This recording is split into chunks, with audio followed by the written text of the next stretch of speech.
Assalamualaikum warahmatullahi wabarakatuh. Selamat pagi teman-teman.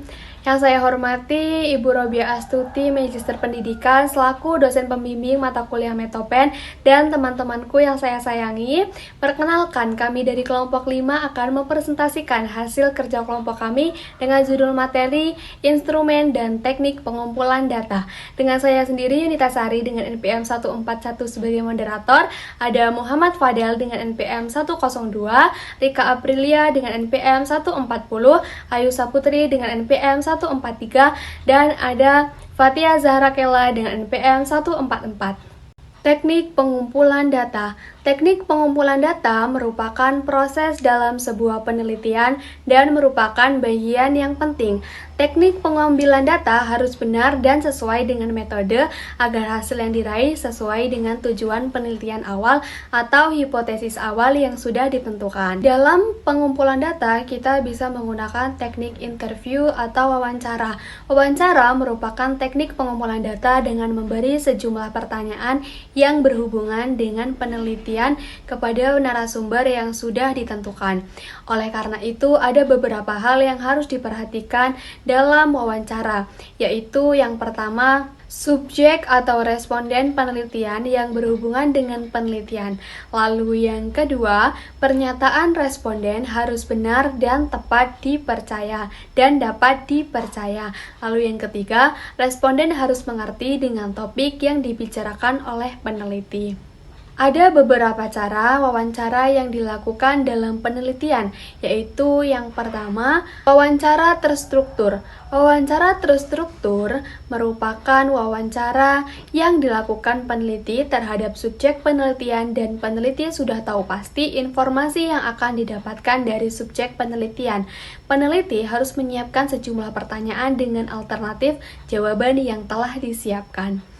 Lalu yang kedua, ada wawancara tidak terstruktur. Wawancara tidak terstruktur merupakan wawancara yang dilakukan peneliti terhadap subjek penelitian secara bebas, tidak terstruktur, hanya memakai pedoman berupa garis besar masalah penelitian yang sedang diteliti. Dalam teknik pengumpulan data, kita juga dapat menggunakan kuesioner, yaitu serangkaian instrumen atau pertanyaan yang disusun berdasarkan alat ukur variabel penelitian. Pengumpulan data menggunakan kuesioner sangat efisien, responden hanya memilih jawaban yang sudah disediakan oleh peneliti. Dalam menyusun kuesioner pertanyaan, ada prinsip yang perlu diperhatikan, yaitu yang pertama, isi dan tujuan dari pertanyaan penelitian. Yang kedua, yaitu harus ada skala pengukuran. Yang ketiga, yaitu bahasa atau kalimat dalam pertanyaan dimengerti oleh responden penyusun. Yang keempat, yaitu bentuk pertanyaan tertutup bisa dilengkapi dengan pertanyaan terbuka sebagai pelengkap. Yang kelima, yaitu jenis pertanyaan bisa positif atau negatif. Yang keenam, yaitu tidak ada pertanyaan yang ambigu. Yang ketujuh, yaitu pertanyaan tidak boleh mengarah pada satu persepsi yang baik atau tidak baik. Yang terakhir, yaitu pertanyaan tidak boleh terlalu panjang. Selanjutnya dapat menggunakan observasi, yaitu teknik pengumpulan data dengan peneliti turun langsung ke lapangan, kemudian mengamati gejala yang sedang diteliti. Setelah itu, peneliti bisa menggambarkan masalah yang terjadi yang bisa dihubungkan dengan teknik pengumpulan data yang lain, seperti kuesioner atau wawancara, dan hasil yang diperoleh dihubungkan dengan teori dan penelitian terdahulu. Selanjutnya yaitu instrumen penelitian. Pada dasarnya, meneliti itu adalah melakukan pengukuran, dan untuk melakukan pengukuran diperlukan alat ukur. Alat ukur inilah yang disebut sebagai instrumen penelitian. Instrumen penelitian untuk pengukuran variabel dalam ilmu alam sudah banyak tersedia. Sebagai contoh, untuk mengukur panas digunakan termometer, untuk mengukur berat digunakan timbangan, untuk mengukur massa yang kecil digunakan neraca, dan untuk mengukur panjang digunakan meteran, dan sebagainya. Instrumen penelitian dalam bidang ilmu sosial seringkali menggunakan apa yang disebut sebagai skala sikap. Beberapa skala sikap dalam penelitian bidang administrasi, pendidikan, dan sosial antara lain, yang pertama yaitu skala Likert. Skala Likert banyak dipakai untuk mengukur persepsi, sikap, atau pendapat seseorang tentang suatu fenomena sosial yang telah ditetapkan oleh peneliti sebagai variabel penelitian.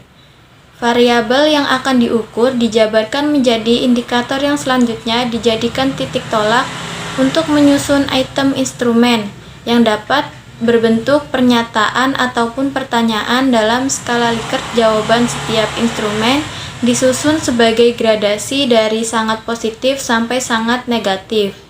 Misalnya dengan kata-kata sangat setuju, setuju, ragu-ragu, tidak setuju, sangat tidak setuju, dan sangat baik, baik, cukup baik, tidak baik, sangat tidak baik. Yang kedua ada skala Goodman. Bila pada skala Likert terdapat gradasi jawaban dengan 3,4, 5,6 ataupun 7 pilihan jawaban, maka skala Goodman hanya menggunakan 2 alternatif jawaban saja, misalnya iya atau tidak, setuju atau tidak setuju, pernah atau tidak pernah, dan lain-lain. Data yang diperoleh dari skala ini dapat berupa data interval atau rasio dikontami menurut Sugiono 2019. Contoh pertanyaan dengan skala Goodman yang menggunakan pilihan ganda. Pertanyaannya, bagaimana pendapat Anda tentang penerapan sistem reward yang baru di perusahaan? A. Setuju. B. Tidak setuju. Kemudian, pernahkah Anda mendapatkan program pelatihan di tempat bekerja Anda? A. Pernah. B. Tidak pernah. Yang ketiga, semantik diferensial.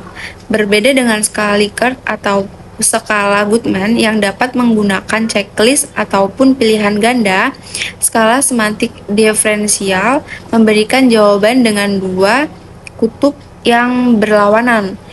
Yang pertama, sangat positif di sisi kanan dan sangat negatif di sisi sebelah kiri, ataupun sebaliknya. Dengan memberikan angka penilaian di antara kedua kutub pilihan tersebut, dari skala ini akan diperoleh data interval.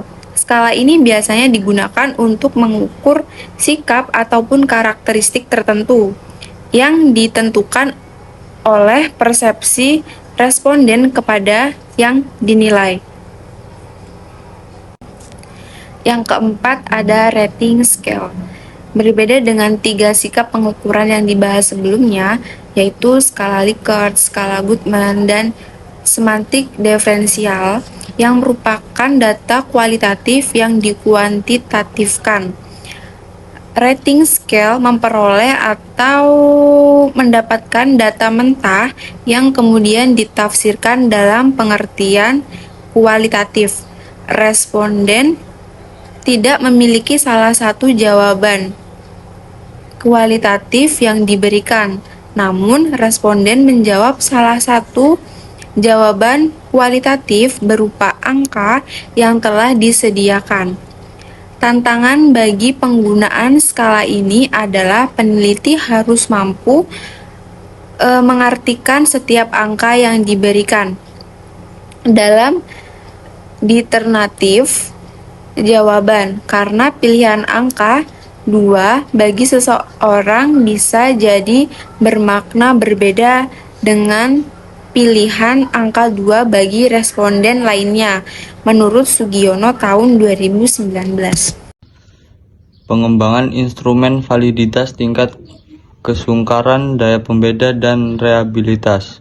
Pengembangan instrumen adalah langkah-langkah atau prosedur yang dilakukan dalam merancang instrumen agar diperoleh instrumen yang valid dan reliable, sehingga data yang dikumpulkan benar-benar data yang memiliki akurasi yang tinggi.